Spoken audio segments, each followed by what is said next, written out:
हे बच्चों, मैं हूं अविनाश कुमार और आप मुझे देख रहे हैं क्लियर स्टेप ट्यूटोरियल्स पर। अब तक इस चैप्टर के अंदर हम लोगों ने लगभग वो सारी चीजें कवर कर ली हैं जो कि नीट पॉइंट ऑफ व्यू से इंपॉर्टेंट है। ठीक है, लेकिन दो चीज अभी भी बची हुई है, दो कॉन्सेप्ट अभी भी बचे हुए हैं। एक है हमारा न्यूक्लियस और एक है क्रोमोसोम। दोनों को नहीं, एक को, न्यूक्लियस को आज कवर कर लेते हैं और क्रोमोसोम को नेक्स्ट डे कवर करेंगे। ठीक है बच्चों, ठीक है, तो आ जाओ न्यूक्लियस को कवर करते हैं। लेकिन उससे पहले, आज के लेक्चर से स्टार्ट करने से पहले मैं कुछ आपको बताना चाहूंगा। ये आपको जो स्लाइड दिख रही है, ठीक है, ये स्लाइड आपको हर एक क्लास में मिलती रहेगी। ठीक है, हर एक क्लास में मिलती रहेगी। हर एक क्लास में आपको सबसे पहले लेक्चर के स्टार्ट होने से पहले आपको यही दिखेगा। ठीक है, और ये इसलिए दिखेगा ताकि आप इस बात को समझो that you don't have to be the same every day, you have to be better from yesterday.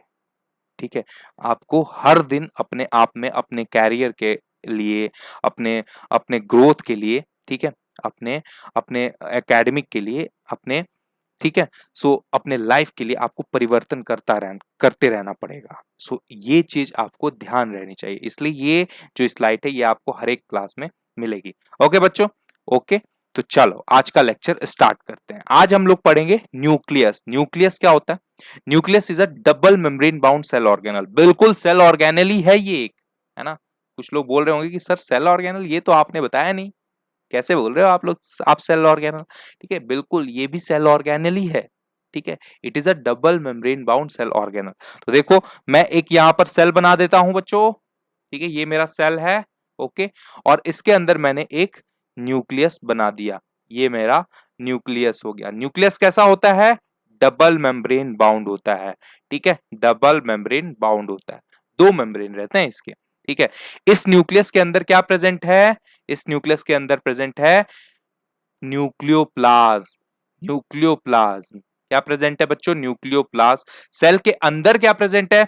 Cell के अंदर प्रेजेंट है साइटोप्लाज्म। यहां पर प्रेजेंट है साइटोप्लाज्म। तो सेल मेम्ब्रेन के अंदर, सेल मेम्ब्रेन के अंदर यहां पर साइटोप्लाज्मिक मटेरियल है, यहां पर न्यूक्लियोप्लाज्मिक, न्यूक्लियस के अंदर न्यूक्लियोप्लाज्मिक मटेरियल है।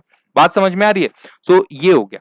ठीक है, अब देखो, सेल के अंदर सेल के अंदर रिएक्शंस होती होंगी। जो भी रिएक्शंस हो रही हैं उनको अपन क्या बोल दे रहे हैं? सेलुलर मेटाबॉलिज्म बोल दे रहे हैं। कैटाबॉलिज्म होती होंगी, एनाबॉलिज्म, तो कैटाबॉलिज्म हो चाहे एनाबॉलिज्म हो, सबको हम लोग क्या बोल दे रहे हैं?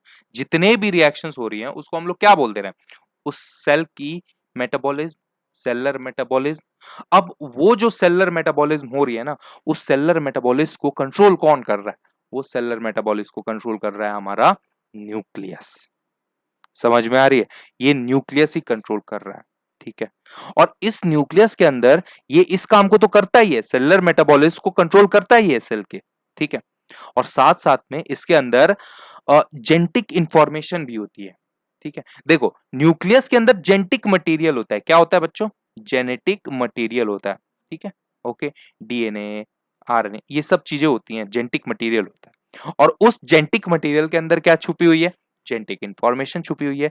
तो इन दो बातों के वजह से, कौन कौन सी बात? कि एक, it controls all cellular metabolism, and दूसरी बात, encloses genetic information of cell. इन दो बातों के वजह से ये कंसीडर किया जाता है कि that it is the controller और director of cell. It is the controller और डायरेक्टर ऑफ सेल। अब चूंकि ये कंट्रोलर और डायरेक्टर ऑफ सेल है, ठीक है, it is very very very much important. It is very very much important भाई, इसका बहुत ही अच्छा खासा इंपॉर्टेंट रोल है सेल के अंदर। बात समझ में आ रही है? सेल के लिए बहुत ही ज्यादा इंपॉर्टेंट है। ठीक है, and it is the largest component of cell. कोई दिक्कत बच्चों? ये इतना छोटा सा हमारा इंट्रोडक्शन। अब आते हैं हम लोग डिस्कवरी की बात पर। डिस्कवरी किसने की? डिस्कवरी रॉबर्ट ब्राउन ने की। कब? 1831 में। ठीक है, ओके, तो चार बातें तुम लोग को मैंने बताई। एक है double membrane bound dense protoplasmic body.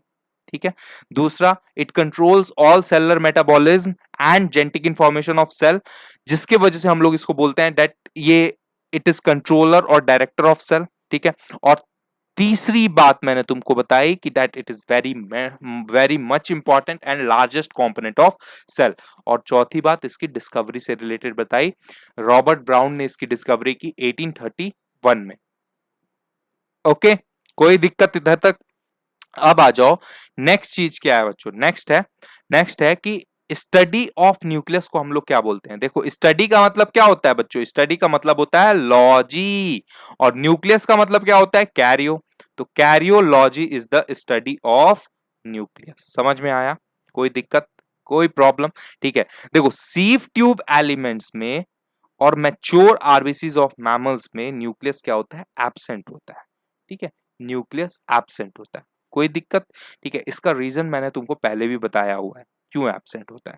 देखो, आरबीसी के अंदर तुम्हारा क्या होता है? आरबीसी के अंदर आरबीसी को आपको रेस्पायरेशन से रिलेटेड, ऑक्सीजन सेचुरेशन से रिलेटेड, ये सारे से रिलेटेड बहुत काम करने होते हैं ना, तो उसके लिए उसको स्पेस चाहिए होता है। तो वो स्पेस अगर न्यूक्लियस प्रेजेंट होगा तो वो स्पेस को इसके पास कहाँ प्रेजेंट होगा? वो स्पेस तो इसके पास रहेगा ही नहीं। सो इसलिए इसके अंदर न्यूक्लियस एब्सेंट हो जाता है। बात समझ में आ रही है? कोई दिक्कत बच्चों? ओके, नेक्स्ट आ जाओ, आपका इंपॉर्टेंट पॉइंट जहां पर मजा आने वाला है हमको, वो है स्ट्रक्चर ऑफ न्यूक्लियस। तो स्ट्रक्चर ऑफ न्यूक्लियस जब भी बात होती है तो इसके अंदर आ जाते हैं तुम्हारे पास 4 पॉइंट। 4 चीजें आपको पढ़नी होती है डिटेल में। ठीक है, सबसे पहला होता है न्यूक्लियर मेम्ब्रेन। अब न्यूक्लियर मेम्ब्रेन को तुम न्यूक्लियर एनवेलप भी बोल सकते हो। ठीक है, और इसको तुम कैरियोथीका भी बोल सकते हो। कैरियो का मतलब क्या होता है? कैरियो का मतलब होता है न्यूक्लियस, और थीका मतलब होता है लेयर। ठीक है, अभी रिप्रोडक्शन हम लोग पढ़ रहे हैं, है ना, ह्यूमन रिप्रोडक्शन। उसके अंदर मैं तुमको आगे चल के बताऊंगा थीका इंटरना, थीका एक्सटर्ना। वो क्या है? वो लेयर है। एक्चुअली में अब किस चीज की वो लेयर है? थीका मतलब ही होता है लेयर बच्चों। ठीक है, लेयर का मतलब मेम्ब्रेन। मेम्ब्रेन भी तो एक लेयर ही है ना। और किसकी मेम्ब्रेन है यहाँ पर? ये कैरियोथीका, न्यूक्लियस की मेम्ब्रेन है। कैरियो का मतलब न्यूक्लियस, तो न्यूक्लियर की मेम्ब्रेन। तो तुम चाहे न्यूक्लियर मेम्ब्रेन बोल दो, चाहे तुम न्यूक्लियर एनवलप बोल दो, चाहे तुम कैरियोथीका बोल दो, सारी बातें बराबर है। दूसरी चीज आएगी हमारी न्यूक्लियर मैट्रिक्स। ठीक है, न्यूक्लियर मैट्रिक्स, जिसको तुम न्यूक्लियोप्लाज्म भी बोल दे रहे हो। अभी अभी बताया था ना कि यहाँ पर ये ग्रीन कलर से ये क्या है इसके अंदर? ये न्यूक्लियोप्लाज्म है। ठीक है, ये न्यूक्लियोप्लाज्म है ग्रीन कलर के अंदर। ठीक है, तो न्यूक्लियोप्लाज्म, जिसको तुम कैरियोलिम्फ भी बोल सकते हो, न्यूक्लियर मैट्रिक्स भी बोल सकते हो, कैरियो, ठीक है, ओके, कैरियोप्लाज्म भी बोल सकते हो। ठीक है, और नेक्स्ट चीज तुम्हारे पास क्या आ जाती है? तीसरी, क्रोमैटिन नेट। क्रोमैटिन नेट, जो जेनेटिक मटेरियल की बातें हुई। ठीक है, ओके, तो क्रोमैटिन नेट किस चीज से बना है आपका? हिस्टोन प्रोटीन से बना हुआ है, डीएनए से बना हुआ है, सारी चीजें देखेंगे। ठीक है, और उसके बाद आता है न्यूक्लियोलस। क्या हो जाता है चौथा पार्ट? न्यूक्लियोलस। न्यूक्लियोलस में राइबोसोम्स की सिंथेसिस होती है। ठीक है, राइबोसोम्स की सिंथेसिस होती है, इसलिए इसको राइबोसोम फैक्ट्री भी बोलते हैं। और इसको छोटा सा न्यूक्लियस, लिटिल न्यूक्लियस भी बोलते हैं। न्यूक्लियस के अंदर एक छोटा सा न्यूक्लियस हो गया। ठीक है, कोई दिक्कत बच्चों? तो ये चारों चीजों को अपने को डिटेल में पढ़ना है। तो सबसे पहले हमारा न्यूक्लियर मेम्ब्रेन। तो न्यूक्लियस की कितनी मेम्ब्रेन होती है? 2 यूनिट मेम्ब्रेन, यानी कि 2 मेम्ब्रेन। ठीक है, 2 मेम्ब्रेन होती है न्यूक्लियस की, है ना बच्चों? 2 मेम्ब्रेन होती है। अब 2 मेम्ब्रेन है, 2 मेम्ब्रेन के बीच में स्पेस होगा। उस स्पेस को हम लोग क्या बोल देंगे? Perinuclear space. ठीक है, और वो जो स्पेस होगा वो 10 टू 50 एनएम होगा। देखो इस डायग्राम में, यहां पर जो डायग्राम बनाया है, ठीक है, मैंने यहां पर ये डायग्राम के अंदर ये जो स्पेस है, ये वाली स्पेस, ठीक है, ये स्पेस क्या कहलाएगी? यही स्पेस तो कहला रही है पेरीन्यूक्लियर स्पेस। ये कितनी है? 10 टू इसका साइज कितना है? 10 टू 50 एनएम। कितना बच्चों? 10 टू 50 एनएम। राइट, कोई दिक्कत? 10 टू 50 एनएम इसकी साइज है। समझ में आया? ठीक है, सो इसको हम लोग बोलते हैं पेरीन्यूक्लियर स्पेस। ओके, नाउ देखो, इस न्यूक्लियर मेम्ब्रेन का मेन फंक्शन क्या है? सबसे ज्यादा मेन फंक्शन क्या है? ठीक है, ओके, देखो, एक मेन, सिर्फ मेन तो नहीं बोल देंगे, वन ऑफ द मेन बोलेंगे तो ज्यादा समझे अच्छा रहेगा। और भी बहुत सारे फंक्शंस हैं, ठीक है, ओके, लेकिन one of the main function उसको हम लोग समझते हैं। देखो, यहां पर है तुम्हारे पास, ये ब्लू कलर से क्या है बच्चों? ब्लू कलर से है तुम्हारे पास साइटोप्लाज्मिक मटेरियल। साइटोप्लाज्म है ना, साइटोप्लाज्म में साइटोप्लाज्मिक मटेरियल। और ग्रीन कलर से क्या है? न्यूक्लियोप्लाज्मिक मटेरियल, न्यूक्लियस के अंदर वाला मटेरियल। ठीक है, तो ये जो मेम्ब्रेन है, ये मेम्ब्रेन क्या काम कर रहा है? ये मेम्ब्रेन काम कर रहा है इन दोनों को डिफरेंशिएट कर दे रहा है ना बच्चों। ठीक है, भैया घुलने मिलने नहीं दे रहा है ना आपस में। इन दोनों, अगर ये दोनों आपस में घुल मिल जाएंगे तो फिर क्या ही काम बच्चों, सेल क्या ही हो गया। ठीक है, ये दोनों को आपस में घुलने नहीं दे रहा है। इसके बीच में एक न्यूक्लियर मेम्ब्रेन जो है ये बैरियर की तरह काम कर रहा है। किसके बीच में? साइटोप्लाज्मिक मटेरियल के बीच में और न्यूक्लियोप्लाज्म के बीच में, न्यूक्लियस मटेरियल के बीच में, न्यूक्लियोप्लाज्म के मटेरियल के बीच में।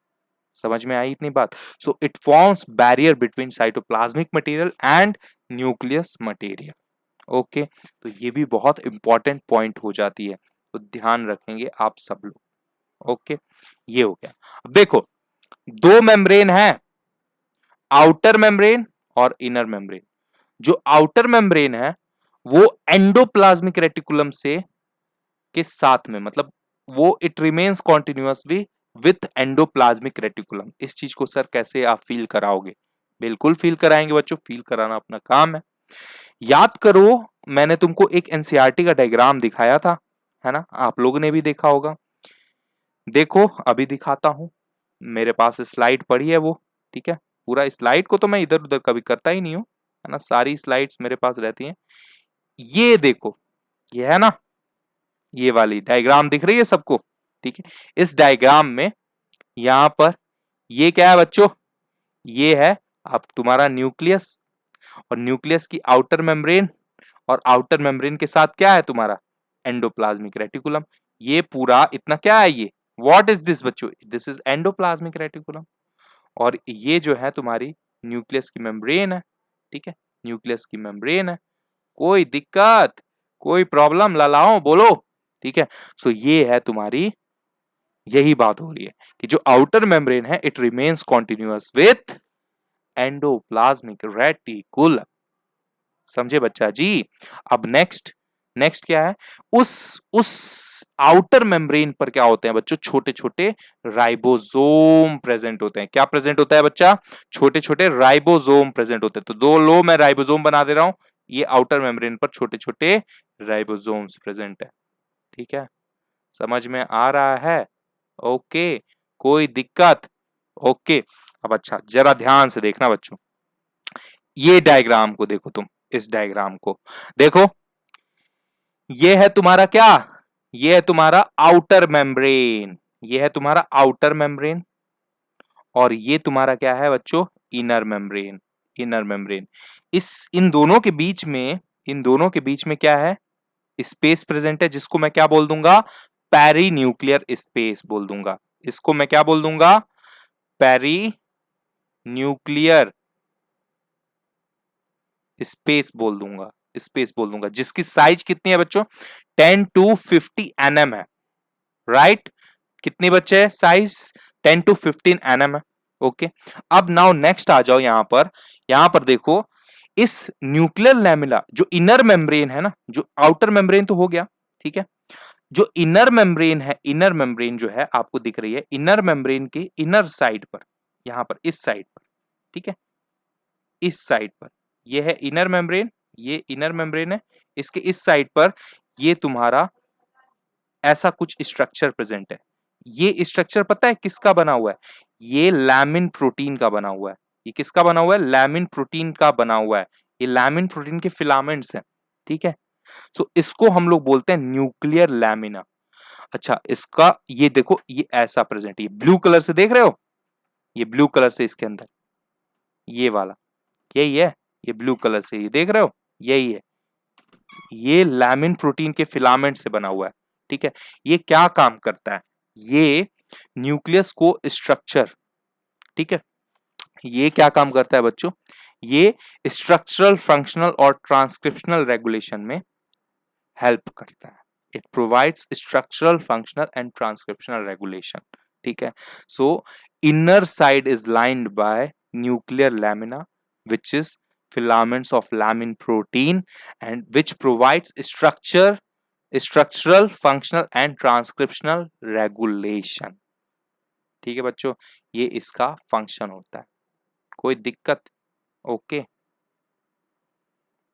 ठीक है, आई होप बात आपको समझ में आई होगी। ठीक है, इनर मेम्ब्रेन में ये हो गया। तो ये आउटर मेम्ब्रेन मैंने बता दिया, दो बातें, remains continuous with endoplasmic reticulum and bear ribosomes, और दूसरा इनर मेम्ब्रेन में क्या प्रेजेंट होता है, इनर मेम्ब्रेन के इनर साइड पर क्या प्रेजेंट होता है, इनर साइड पर क्या प्रेजेंट होता है, न्यूक्लियर लैमिना प्रेजेंट होता है, जो कि लैमिन प्रोटीन के फिलामेंट से बना होता है। ठीक है, लैमिन प्रोटीन के फिलामेंट से बना होता है, और जो कि प्रोवाइड करता है structural function and transcriptional regulation. Okay बच्चों, ठीक है। सो ये डायग्राम मैंने सिर्फ इसी को दिखाया है, इसी के लिए मैंने तुमको बताया, इसी के लिए मैंने लिया हुआ है ये वाला डायग्राम। ठीक है, तो समझ लो, देखो फील आया, कोई दिक्कत, एक भी कॉन्सेप्ट ऐसा नहीं रहेगा बच्चों जिसको मैं आपको फील ना कराऊं। ठीक है, हर चीज फील कराई जाएगी। ठीक है, ओके। अब आ जाओ, नेक्स्ट चीज आ जाए। अब देखो सर, एक डाउट आ रहा होगा ना आपको कि सर आपने सब कुछ बताया, ठीक है, बिल्कुल बिल्कुल बताया, है ना, बहुत सारी चीजें बताई एकदम, outer membrane, inner membrane, nuclear lamina. ठीक है, ओके। लेकिन ये नहीं बताया सर कि ये आप बीच बीच में ये जब ये मेम्ब्रेन बना रहे हो इसकी, ठीक है, देखो ये मेम्ब्रेन तुमने बना दी सर, ये भी तुमने बना दी, ये भी तुमने बना दी, ये बना दी, ये बीच बीच में गैप क्यों छोड़ रहे हो सर, ये गैप क्या है, तो गैप इसलिए है बच्चों ताकि न्यूक्लियर पोर बन सके। ठीक है, न्यूक्लियर पोर बन सके। देखो सेल के अंदर, सेल के अंदर क्या है, न्यूक्लियस है, न्यूक्लियस के अंदर क्या है बच्चों, डीएनए जेनेटिक मटेरियल है। ठीक है, डीएनए का रेप्लिकेशन हो रहा है न्यूक्लियस के अंदर, रेप्लिकेशन के बाद ट्रांसक्रिप्शन हो रहा है डीएनए का, ट्रांसक्रिप्शन हो रहा है ना, ओके, आरएनए बन रहा है, तो आरएनए के बाद, आरएनए का काम, आरएनए क्या, उसके बाद ट्रांसलेशन होता है ना, ट्रांसलेशन, प्रोटीन सिंथेसिस अपने को करवानी होती है ना, ठीक है, तो उसके लिए ट्रांसलेशन करानी जरूरी है, तो ट्रांसलेशन जो होगा वो कहां पर होता है, ट्रांसलेशन तो साइटोप्लाज्म के अंदर होता है ना बच्चों। ठीक है, सो आरएनए को क्या करना पड़ेगा, आरएनए को न्यूक्लियस से बाहर आना पड़ेगा ना, तो आरएनए जो है न्यूक्लियस से बाहर किस रास्ते से जाएगा, इसी न्यूक्लियर पोर के रास्ते से जाएगा। समझ में आ रहा है, इसी न्यूक्लियर पोर के रास्ते से जाएगा। कोई दिक्कत, कोई प्रॉब्लम, तो ये न्यूक्लियर पोर आरएनए को लेके आएगा साइटोप्लाज्म के अंदर। ठीक है बच्चों, कोई प्रॉब्लम, साइटोप्लाज्म के अंदर लेके आएगा। नहीं समझ में आई बात, समझ में आई है, ठीक है, चलो ओके। नाउ नेक्स्ट देखते हैं। अब देखो, देखो न्यूक्लियर पोर जो है, न्यूक्लियर पोर के इनर साइड पर यह ग्रीन ग्रीन कलर से तुमको क्या दिख रहा है, ये ग्रीन ग्रीन कलर से, ये ग्रीन ग्रीन कलर से ये क्या है, ये लाइंड होता है न्यूक्लियोप्लाज्मिन प्रोटीन से। ठीक है, न्यूक्लियोप्लाज्मिन प्रोटीन से बच्चों। ये कैसे बना होता है nuclear pore, it is formed by fusion of two membrane which is guarded by nucleoplasmin protein, which is guarded by nucleoplasmin protein. तो दोनों मेम्ब्रेन के फ्यूजन से ये बना होता है। देखो ध्यान से समझना, यहां पर देखो ये एक मेम्ब्रेन है, ये एक मेम्ब्रेन है, अब ये क्या हुए, आपस में फ्यूज हो गए, तो एक अब न्यूक्लियर पोर बन गया। फिर अब एक ये यही मेम्ब्रेन है, वापिस अब कंटिन्यू हुआ, अब यहां पर भी आके क्या हो गया, यहां पर भी ये फ्यूज हो गया, फ्यूज हो गया, ये दूसरा न्यूक्लियर पोर बन गया। ठीक है, और इसी न्यूक्लियर, ये जो न्यूक्लियर पोर बना है ये किससे गार्डेड है, ये न्यूक्लियोप्लाज्मिन प्रोटीन से गार्डेड है। कोई दिक्कत वाली बात, कोई प्रॉब्लम, तो यही है यहां पर न्यूक्लियर पोर। अब ये जो न्यूक्लियोप्लाज्मिन प्रोटीन है, ठीक है, इसका काम क्या होता है बच्चों, इसका काम होता है that it transfer the DNA to nucleosomal array by binding to the histones. ठीक है, it transfer the DNA to nucleosomal array by binding to the histone. ठीक है ना, और nuclear pore passage through which movement of RNA and protein molecules takes place in both direction between nucleus and cytoplasm। कोई दिक्कत, यही बात है ना, समझ में आई।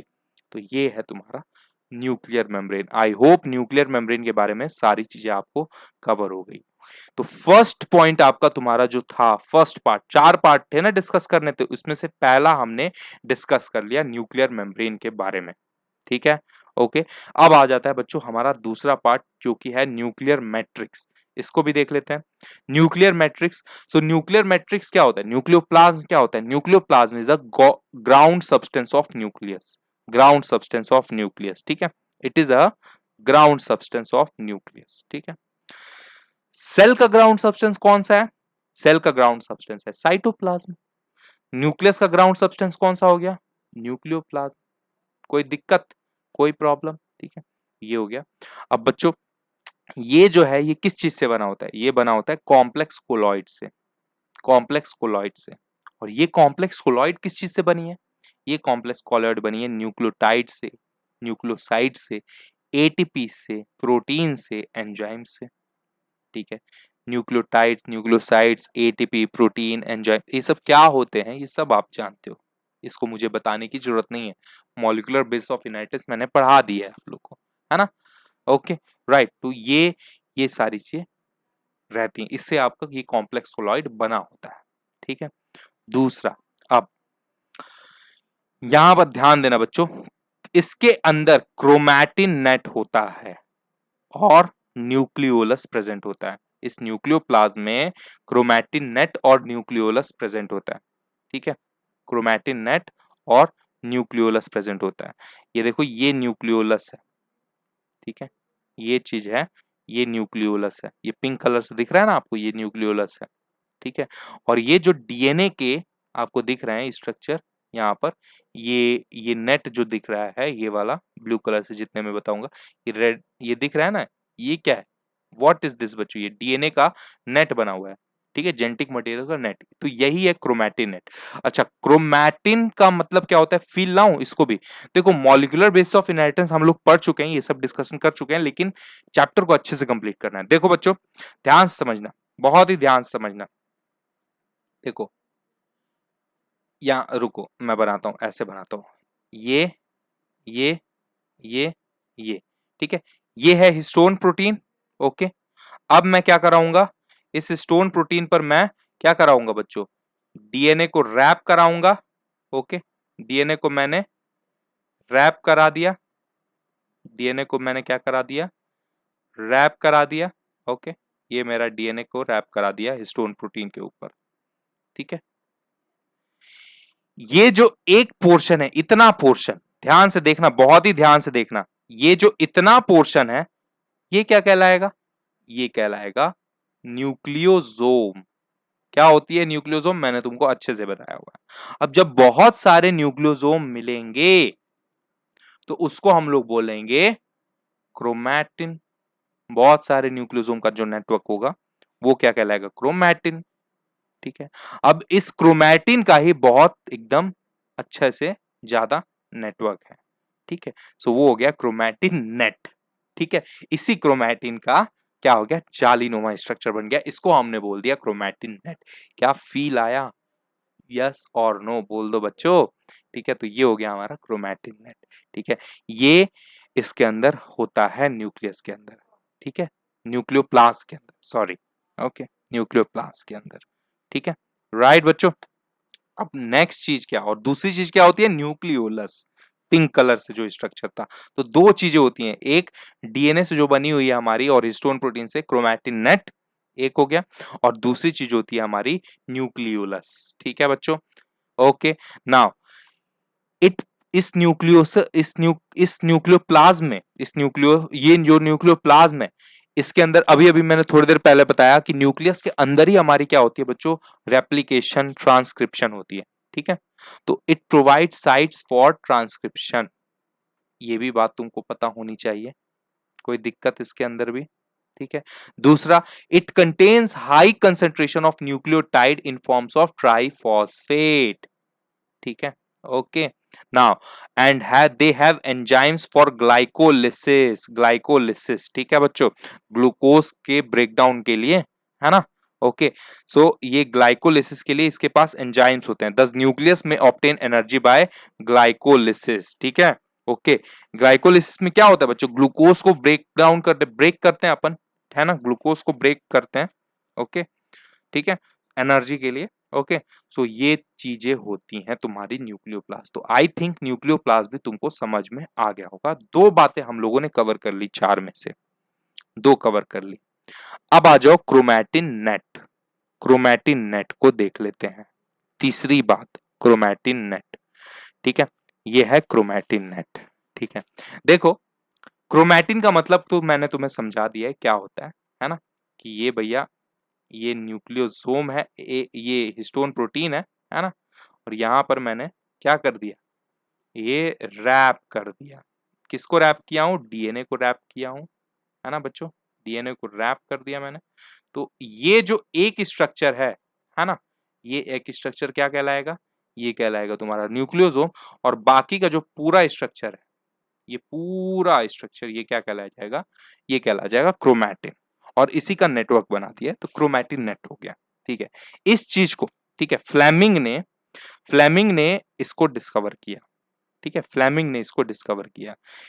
he stained nucleus with basic dyes and observed long thread like fine fibers in nucleoplasm, जिसको बोला इसने क्रोमैटिन। और वो क्रोमैटिन जो है वो किससे बना हुआ है, तो हम जानते हैं डीएनए से बना हुआ है।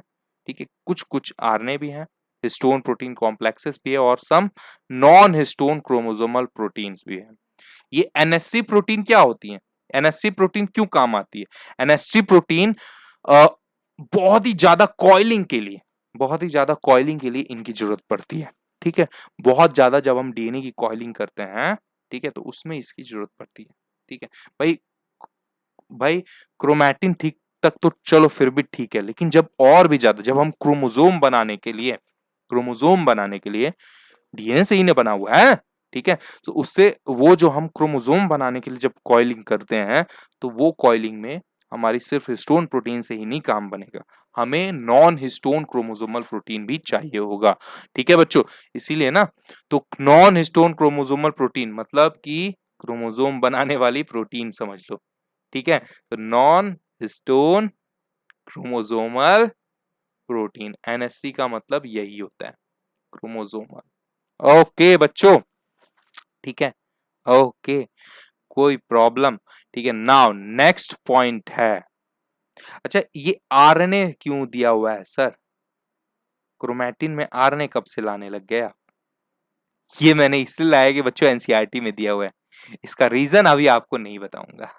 ठीक है, बिकॉज बिकॉज बहुत लंबा वीडियो हो जाएगा, है ना, इसका रीजन बताऊंगा तो इसलिए अभी फिलहाल के लिए तो इसको रट ही लो। ठीक है, कि अभी इसलिए दिया हुआ है कि आरएनए, ये एनसीईआरटी में लिखा हुआ है। ठीक है, ओके चलो नेक्स्ट चीज, ओके आ जाओ। जो क्रोमैटिन नेट है वो it is condensed to form constant number of chromosome during cell division.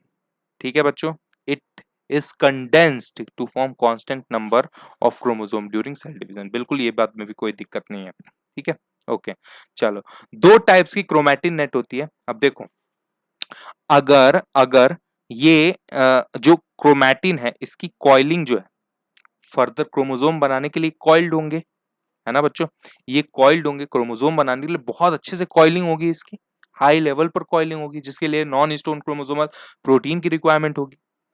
अगर वो कॉइलिंग उतनी ज्यादा, मतलब उतनी ज्यादा नहीं हुई, ठीक है, तो क्रोमोसोम के, अब मान लो ऐसी कॉइलिंग है, ध्यान से समझना, देखो कुछ मैं ऐसी कॉइलिंग बना रहा हूं, ये यहाँ पर ऐसी ऐसी ऐसी ऐसी ये कॉइलिंग बना रहा हूँ, ये कॉइलिंग बना रहा हूँ, और दूसरी कॉइलिंग में ये ऐसी ऐसी ऐसी ऐसी बना रहा हूं, तो जरा समझो, जरा धम समझो, अगर मैं इसमें से देखने की कोशिश करूं तो मुझे कौन से टाइप वाले में दिख जाएगा आर पार, आर पार मुझे किस टाइप में दिख जाएगा, इस वाले टाइप में आर पार दिख जाएगा, और इस वाले में नहीं दिखेगा।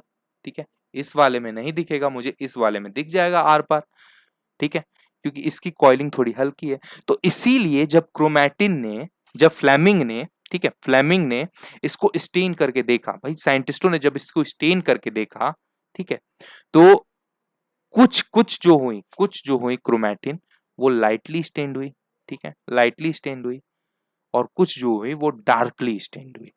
ठीक है, डार्कली स्टेन्ड हुई। स्टेन का मतलब क्या होता है, कलरिंग, कलर किया, तो कलर करके जब देखा ना, ठीक है, कलर करके देखा तो कुछ का कलर डार्क आया और कुछ का कलर लाइट आया। ठीक है, लाइट आया बच्चों। ठीक है, बात समझ में आ रही है?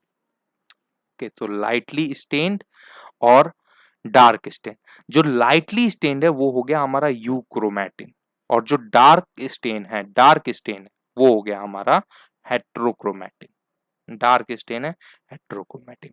अब देखो, जो लाइटली स्टेन्ड है उसके अंदर बहुत ही, मतलब वो हल्का है, वो हल्का है, हल्का है मतलब उसके अंदर डीएनए बहुत कम है ना। ज्यादा कॉइलिंग नहीं हुई है तो ज्यादा डीएनए नहीं लगे हैं, ठीक है, ज्यादा डीएनए नहीं लगे हैं। अब जो चीज हल्की होती है, जो चीज हल्की होती है वो ज्यादा एक्टिव होती है, वो ज्यादा एक्टिव होती है। So it is transcriptionally more active, it is transcriptionally or genetically more active. So euchromatin is transcriptionally और genetically more active। क्या समझ में आया बच्चों, फील आया? ठीक है, इसके अंदर हिस्टोन प्रोटीन लेस है, इसके अंदर हिस्टोन प्रोटीन लेस है, या फिर बोल दो डीएनए लेस है, हिस्टोन प्रोटीन लेस है। भैया ये जो न्यूक्लियोसोम है ये हिस्टोन प्रोटीन से ही बना होता है ना, और इसी की ना बहुत ज्यादा कंडेंस कॉइलिंग हुई है, तभी तो क्रोमोसोम बना हुआ है ना, ठीक है, तभी तो क्रोमैटिन, पूरा क्रोमैटिन का नेट बना हुआ है ना, ठीक है। बात समझ में आ रही है बच्चों? कोई दिक्कत? तो जब ये अगर ये चीज कम यूज हुई तो लाइटली स्टेन्ड मतलब यूक्रोमैटिन, ठीक है, और ये चीज अगर ज्यादा यूज हुई तो हेट्रोक्रोमैटिन। कोई दिक्कत? अब हेट्रोक्रोमैटिन डार्कली स्टेन्ड है, ठीक है, बहुत ज्यादा उसके अंदर हिस्टोन प्रोटीन यूज हुए हैं, बहुत ज्यादा डीएनए यूज हुआ है, तो वो क्या रहेगा, वो भारी रहेगा। भारी जो चीज होती है, भारी जो चीज होती है वो एक्टिव होती है, वो फुर्तीली होती है, या फिर वो फुर्तीली होती है या फिर आलसी होती है, आलसी होती है वो इनएक्टिव रहेगी, ठीक है, उसको मन नहीं करेगा इधर उधर घूमने का, ठीक है। सो हेट्रोक्रोमैटिन इज बच्चों ट्रांसक्रिप्शनली इनएक्टिव, ठीक है, thick and condensed part transcriptionally inactive होता है, और इसके अंदर मोर हिस्टोन प्रोटीन, मोर डीएनए होंगे। क्या समझ में आई, फील आया? यूक्रोमैटिन और हेट्रोक्रोमैटिन से बच्चों क्वेश्चन गलत नहीं होना चाहिए, ठीक है। कोई दिक्कत? आई थिंक समझ में आ गया होगा। नेक्स्ट लास्ट पार्ट आ जाता है हमारा न्यूक्लियोलस। न्यूक्लियोलस, तो न्यूक्लियोलस क्या है? न्यूक्लियोलस जो पिंक से छोटा सा स्ट्रक्चर दिखा है ना, ये वाला, ये है तुम्हारा न्यूक्लियोलस, ठीक है। बच्चों आराम आराम से पढ़ा रहा हूं आपको, बिल्कुल जानता हूं टाइम की आपके पास वो है, लेकिन जब तक, और कोर्स की टेंशन मत लो, एग्जाम से पहले मैं आपका कोर्स एकदम खत्म करूंगा, ठीक है, पूरी बायोलॉजी पढ़ाऊंगा, एकदम कोर्स खत्म करूंगा, लेकिन फील लेके अच्छे से समझ समझ के पढ़ो, ठीक है। लेक्चर्स भी काफी अब आने वाले हैं, अब डेली दो दो लेक्चर्स आएंगे, कुछ ही दिन में दो दो लेक्चर्स डेली स्टार्ट कर रहा हूँ, जल्दी स्टार्ट हो रहा है, ठीक है। ओके, सो बिल्कुल कोर्स की टेंशन मत करो, लेकिन फील से पढ़ाई करो, समझ समझ के पढ़ाई करो, ये मत सोचो कि देर लग रहा है, ठीक है। ओके चलो, सो न्यूक्लियोलस जो होता है, न्यूक्लियोलस जो होता है बच्चों, न्यूक्लियोलस क्या होता है? न्यूक्लियोलस के अंदर राइबोसोम की सिंथेसिस होती है, तो इसलिए इसको बोल देते हैं राइबोसोम फैक्ट्री ऑफ सेल, ठीक है। ये कैसा होता है? नेकेड होता है और स्फेरिकल होता है, ठीक है। वो जो पिंक कलर का स्ट्रक्चर देखा तुमने यहाँ पर, ठीक है, ओके, ये वाला पिंक कलर का स्ट्रक्चर जो तुमने देखा, ये कैसा होता है बच्चों? ये नेकेड होता है, ठीक है। ये क्या होता है? नेकेड होता है, इसी के अंदर राइबोसोम की सिंथेसिस होती है, इसलिए इसको राइबोसोम फैक्ट्री ऑफ सेल बोल देते हैं, ठीक है। इसके साथ में, इसके साथ में इसका जो कंटेंट होता है ना, वो न्यूक्लियस के साथ कॉन्टिन्यूअस रहता है, ठीक है। न्यूक्लियस यानी कि न्यूक्लियोप्लास्ट के साथ कॉन्टिन्यूअस रहता है, ठीक है। सो इसके अंदर राइबोसोम की सिंथेसिस होती है, इसलिए इसको हम लोग बोल देते हैं site of active ribosomal RNA synthesis. कोई दिक्कत इस पॉइंट में? ठीक है। यूजुअली अटैच टू क्रोमैटिन और chromosomes of specific site called nucleolar organizer region, NOR, ठीक है। ये थोड़ी समझने वाली बात है, ध्यान से समझना बच्चों। देखो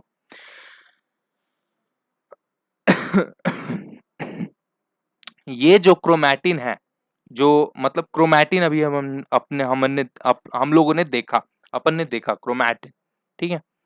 क्रोमैटिन में, क्रोमैटिन में, ठीक है, एक स्पेसिफिक साइट होती है, क्रोमैटिन में एक स्पेसिफिक साइट होती है, ठीक है, जिससे ये न्यूक्लियोलस अटैच होता है, जिससे ये न्यूक्लियोलस अटैच होता है, और वो साइट कहलाती है न्यूक्लियोलर ऑर्गेनाइजर रीजन, NOR। और ये NOR का फंक्शन पता है कहाँ पता चलेगा?